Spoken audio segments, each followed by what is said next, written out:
preamp is more important. I would say the opposite is true with voiceover, that the mic is the most important component, followed by the preamp, because it's all about the character, and generally you're not going to have a zillion sources that you're going to have to try and mic. You're going to have one voice that you're going to be working with. Anyhow, into your question, the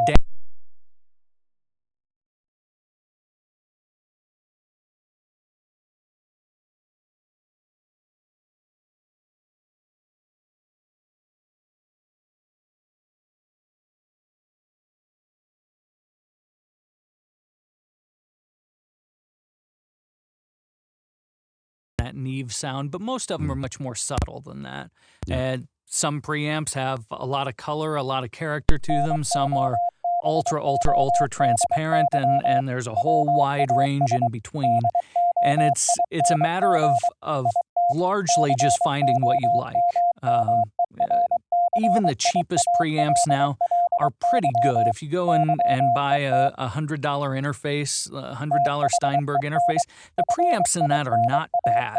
Yeah, no, not bad at all, actually. I recommend the Steinberg a lot. I think to me, the preamps are better than the Focusrite, for instance, in this comparably priced model. I agree. You can get really nice preamps that'll work just fine on voice alone, for sure.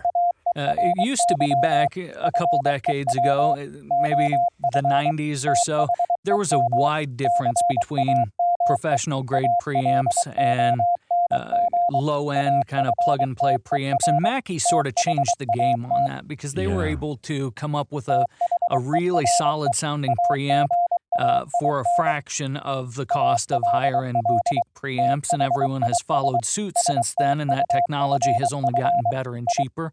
I do still think there's reason to spend more on a preamp if you're at that level in your career and that level with your gear. There are still things you can get out of higher-end boutique preamps, but the differences are a lot more subtle than they used to be, and it's a lot less of a necessity because it used to be about noise.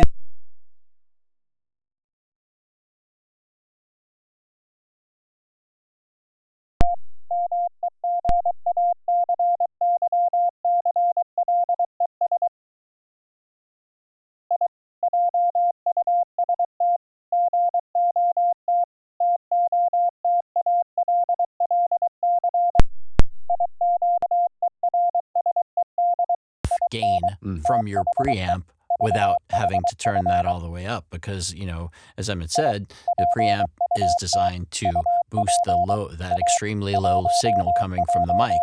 So you want to have a preamp that you can boost that signal and get as much as you need and still have plenty more to go if you need more, i.e. headroom. So if you're having to turn your preamp all the way up, which is where honestly most of the noise comes from, is because that's like if you were to equate it with plumbing of any sort, it would be like the pump, that's pumping that signal or that water through your plumbing system, and that's the part that makes noise. A microphone can be extremely quiet, but when you add that preamp that has to pump that signal up, that's where the noise comes from. So if you're not getting enough gain out of the preamp that you have combined with the microphone that you have, then you might need to get a better preamp that allows you to get the signal that you need without adding noise, and allowing you to have more headroom available should you ever need it.